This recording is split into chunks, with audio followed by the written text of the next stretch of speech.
Asma Bibi was a girl from a small, forgotten village tucked away in the remote corners of Punjab. The soil there was fertile, yet dreams often withered before they could bloom. Her father was a poor farmer, and poverty was a constant guest in their modest home.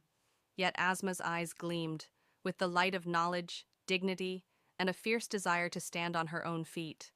When Asma first stepped into her primary school, her feet were bare, but her ambitions soared toward the sky.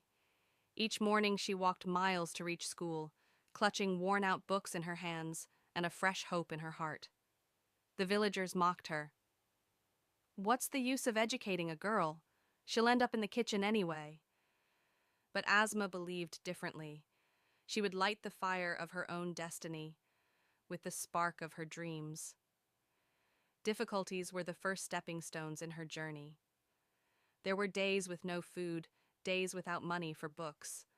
And sometimes she endured shame, studying among boys in a society that didn't believe in her.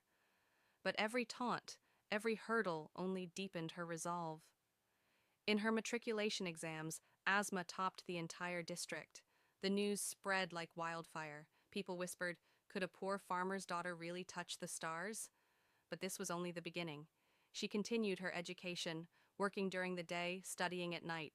She stitched clothes, tutored children, and saved every penny to pay her fees.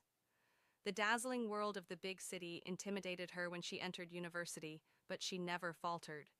She spent long hours in the library, filling out scholarship forms, burning the midnight oil, and her efforts bore fruit. Asma graduated with a gold medal in her bachelor's degree.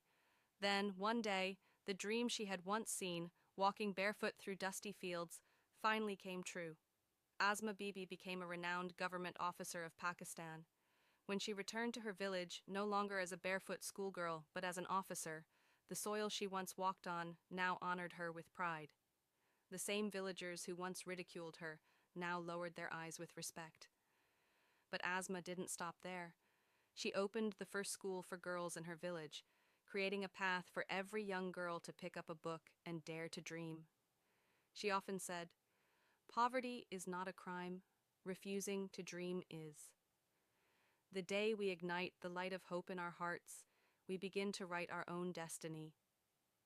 Moral of the story: Asma Bibi's life teaches us that when belief lives in the heart and hard work lights our path, no force in the world can stop us from achieving greatness.